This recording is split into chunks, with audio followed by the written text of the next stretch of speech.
Hey everybody, welcome back. What we're going to do today is we're going to work on the cylinder block and the pistons, do an evaluation and precision measuring of both of those. Determine exactly where we're at, because we really need to know where we're at to determine where we want to go. The thing is, even if we're going to replace the pistons, which I'm pretty sure we're going to be doing, I'm almost positive of that, and going oversize, it's still important to know where you're at. It's important to be able to tell the machine shop where you want to go, talk to the customer about it intelligently, give them options, and then move on from there. So speaking of move on, let's go ahead and move on and do the actual work instead of me jabber-jawing about it. Tools we're going to need for this are a dial bore gauge, micrometer, micrometer, in this case a Starrett 2 to 3. I've owned this micrometer probably for 4 years. And let's see, something to chart our information on. I kind of built a little spreadsheet to do it. We'll go over that as I do it, though. It doesn't make much sense to go over that now, because you're going to see it again. And of course, a writing implement. So, all right, what we really want to know here is where we are at and where the clearances are between the bore and the piston. So we want to know the actual size of the bores, we want to know the size of the pistons, and then we want to know the clearance between the two and determine whether or not we can reuse pistons if they're junk or what have you, if they're out of spec. There's a couple of different specs here. We deal with the actual diameter of the bore, that's circumference, sorry, the diameter of the bore in 3 different spots. A service manual says 10 millimeters down from the top, then 60, and then 10 down from that. But that's basically, let's say a ½ inch, halfway down, and then 2/3 of the way down, you're fine. And we want to go one way and we want to go the other, and then kind of split that difference, come up with a single number, because if it's that significantly out of round, it's going to absolutely be scrap anyway, or I should say it need to be bored, not scrap. So all right, so what we're going to do right now is we're going to take the dial bore gauge and set it for the nominal size of the bore. We don't really need to measure the bore as it sits. We need a reference to be able to calculate what that is. So, there you go, break something now. As you can see, a standard is 70 to 70.012 millimeters, and I convert everything over to imperial. 2.559 to 2.7563. So what we're going to do is we're going to set it to 70 millimeters, which is the 2.7559, and then come back. Well, actually, I'll show you how I do that. I have verified my 2 to 3 is 100% accurate by using a 3-inch standard. I did that yesterday, and it's dead nuts on 3-inch, so I know we're good. Since we're on the higher side of this micrometers range, I figured 3-inch would be a better standard to use to test it. So here we go. There's 755 right there. What do we want again? We want 7559. Let's see, 755. Basically, it's 755 to 756. Let's go ahead and just set it to 756 even, rather. And then we can work from there, because that's kind of right in the middle of that. 7559 and 7563 is basically right in the middle. So we'll just set it for 756, which is right there. So that's 755 plus 1 is 756. We'll lock the barrel, and then we're ready to go. What I do then is I just lightly clamp it in this vise that's over by the lathe. Just to hold it, it's just easier to do. Then I'm going to take the bore gauge and essentially zero the bore gauge out on that 756. So that's 2.756, and then I'm going to zero the bore gauge out on that. So what we want is, again, this thing to be dead. If I can get it in, this is always a pain in the butt to do. So you just got to kind of play with it to get it in there. All right. So we are, we're off. I'm going to try to get you so you could see it, but it's not cooperating too well here. Dang it. All right, let me turn this way. There we go.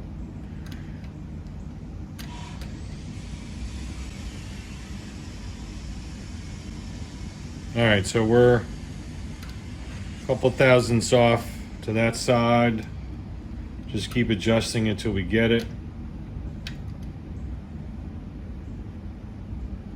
You just rock back and forth to get your high and low on the micrometer, the anvil and the barrel side of it.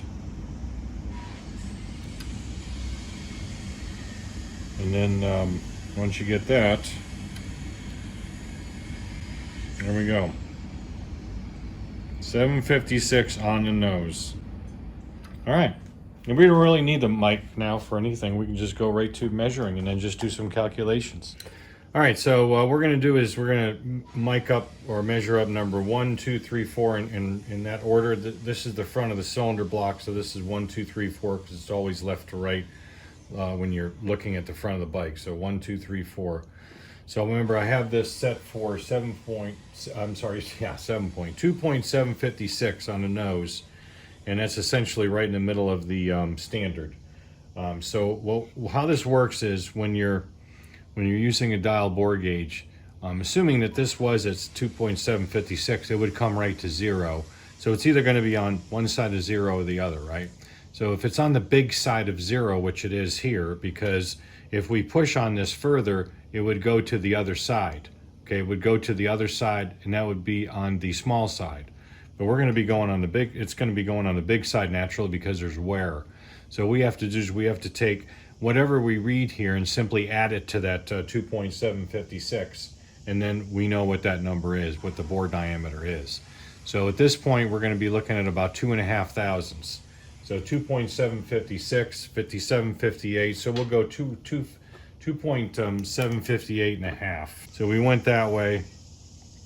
When we go about 90 degrees to it, that's 3 thousandths. So this top one, I'm going to go with, we're just going to stick with the 2.5 on this one. Now let's go about halfway. About 2.5 as well. It's close enough. 2.5. 2 down at the bottom. And the bottom third. And just about 2,000. So from the top here down to the bottom, we are looking at just under 1,000th, I would say, because at the very top here we're almost 3 thousandths over. So yeah, it's very, very close to 3 thousandths there. A little bit lower, it's at 2.5, like I said before. All right, so what we can do is we could say it's 2 3/4 thousandths, but you know, it's not going to make much of a difference at this point. The reason why is we are really, you know, getting really close here. 2.758, and this is 5, and 2.7598 is the service limit. And this is going to need to be bored. I mean, at least honed, right? To clean it up, and you're going to have to take at least a couple of thousandths out with a hone, so you know it's going to be out. So I'm just going to write 2.758, 2.759. You know, because we had an extra thousandth in there, and we'll just kind of call it as that. So we'll call it basically 2.758.5 as your final number here, because otherwise, you know, we're going to be splitting hairs. So we know what that one's at, and you know, it's you know, the difference between the points. This one here, I only put that in there in case it was significant, but we got like less than 1,000, so it's kind of irrelevant because the service limit for the distance between the points is almost 2 thousandths. The differences, rather. All right, so let's go to the next one. And again, we are looking at about a little over 2 thousandths big. See if you can see that better. Let's zoom you up on one here so you can see it.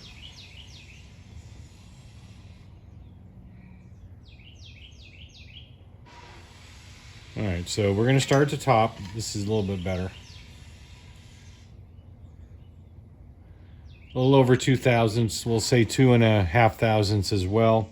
Move down about halfway. just over 2, move down toward the bottom, and pretty much right at 2, maybe a couple of tenths. Let's see, a little over 2 thousandths toward the top, about 2 thousandths even halfway, and same for the bottom. Then we turn, try at the top again, 90 degrees, 2.5, almost 2. So there's definitely a taper, but it's not more than about not even a thousandth, maybe 7/10, but it's going to be the same, and so on. So let's you know, I don't really need to bore you with this. Let's check at number 4 right now and see where we're at, and get an idea. And you can see we are at pretty much the same, 2.5 thousandths, a little over 2. Yeah, so these bores are pretty much the same. Kind of a shame that the hone sucks, but the size is definitely a little on the bigger side. It's not out of spec. Yeah, so we're looking at about 2 thousandths as well. I'm gonna have to call all these then 2.758.5. That's where we're at for an actual as found diameter on the bores, on all 4 of these bores. So we'll just call it that, because 2.756 to 2.756.3, I'm sorry, 2.755.9 to 2.756.3. There's only a few tenths in there. What, 4 tenths difference is the standard. We're definitely over the standard, but we're not over the service limit, but we're close. Like I said, when these things get hit with a hone that they would have to be hit, it would bring this outside the service limit here, so we know that these are going to have to be redone anyway. So it's more of a curiosity now what the piston to bore clearance is. So let me move this out of the way. Since we know what that diameter of the bores are, let's go ahead and mic up some pistons, and then we'll make that calculation. All right, we're going to measure some pistons now, and this is number 1, and so that would match that bore there. And so the way you measure these is follow your service data, but you measure it perpendicular to the wrist pin. So they want it 5 millimeters down below the edge of the fin here, of the skirt. So we're going to measure that, and I measured it before just to make sure I was doing this right, and I come up with 2.755, which is actually slightly bigger than what the standard is, 2.750, let's say 754, and that's probably because of a little bit of distortion, because when we measure it down further, even though it's not an approved service manual method, we're down to 2.752 or 2.753.5. But we're going to stick with what it says to do. So about 5 millimeters, what, about 1/4 inch. So we want to go down below that, about that much, and measure it without screwing it up again. And then we're going to come up with, if we can get it right, there we go. We got to get a good feel. 754.9, let's say, and so that's pretty much a little bit right around the top of the service standard for the piston. And again, I think that's because they're a little distorted. I don't think that's an accurate representation, but it is an accurate measurement. So we'll go with that right now. Let's go with for number 1, let's go with, we're going to do just one measurement here, so 2.755. But it really doesn't matter anyway, right? Because although it's well above the service limit of 2.748, here's the big one. The piston to bore clearance is the important one. 1.5 thousandths basically to 2.5 thousandths. 0016 to 0027. So, you know, kind of round it off to 1.5 to 2.5. So we can already see that if we're at, for number, well, pretty much all the bores are at 2.758.5, and we're at 2.755 on all, let's say all the pistons were at that. That's already over 3 thousandths right there. So we know that that's not going to be any good. And we can verify that too by just setting our dial bore gauge to the 2 point, you know, the actual piston diameter, 2.755, and then just put it into the bore And that's another way you can do it, which is actually pretty accurate. So let's go ahead and do that really quick, and I'll show you what I mean. It's really the best way and the proper way to do it anyway. Okay, so number one, and I've set the dial bore gauge to what the piston is reading at 2.75049. And then what we're going to do is we're going to put it in here and see the difference.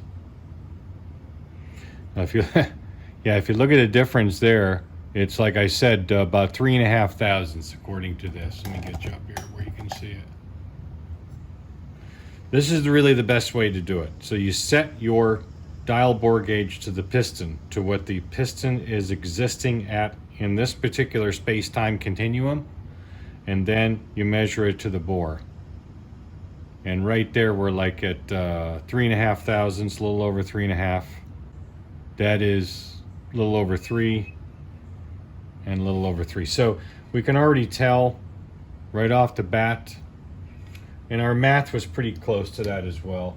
But the best way to do it is with a dial bore gauge set to the exact size of the piston, which I did over there where I showed you before how I set it to the to the what the bore diameter is supposed to be. So now I set it to what the piston is actually at, 2.755, and at this point we're going to be we're big, because remember, if it was smaller it'd be going above that like this. And it's not, it's big. So it's coming up to that, it's ramping up, but it doesn't ramp up any higher. So yeah, we're definitely big.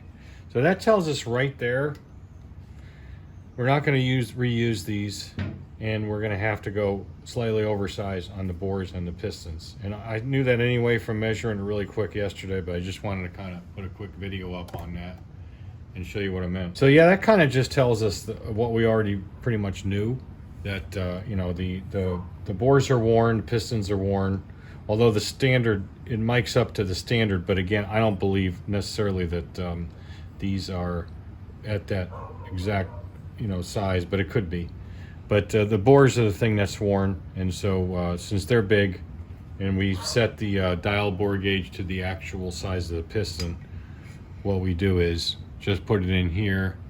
We've got, it's too big, and that's it.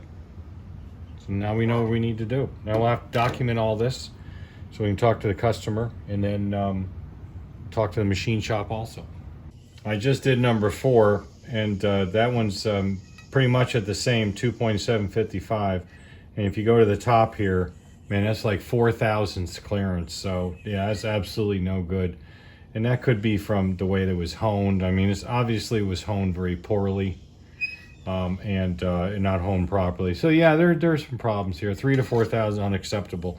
When we're talking about 1.5 to 2.5, I would prefer 1.5 thousandths clearance between the pistons and the cylinder walls on any machined or new new installation, depending on, of course, the piston manufacturer and what they say. So basically what we have to do is just go off of what they say. So here's number 1, for example, and it's facing forward. Whoops, this is forward. And so this is how it would sit in that orientation.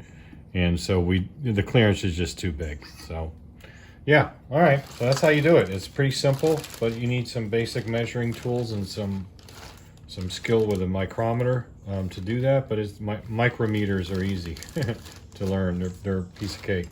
Well, as you can see, there isn't a whole lot to doing the measuring of the bores and the pistons. Regular micrometer, which is, even a cheapo is fine. And you want to use metric, that's fine too. I'm just trained in imperial, so that's, I'm an old school guy, so that's kind of where I stay. I stay within my wheelhouse. And, there's no problem with doing it either way. And then, just measure exactly what you have by setting your dial bore gauge for what it's supposed to be, putting it into the bore, seeing what the difference is, writing that down, and then measuring your pistons, and then sticking the dial bore gauge back in. Make sure you cover the 90 degrees in different heights, and then get an average and figure out how much bigger the bore is to the piston if that's the case. And we're looking at 3.5 to 4 thousandths on some of them, so that's a no-go. We're looking at 1.5 to 2.5 maybe on a service standard, and I would like to see it more like 1.5 then. Now we're going to be going with new pistons, having them have the bores professionally done to the size of the pistons, new rings. Get this thing back together, it'll run perfect. Thanks for watching.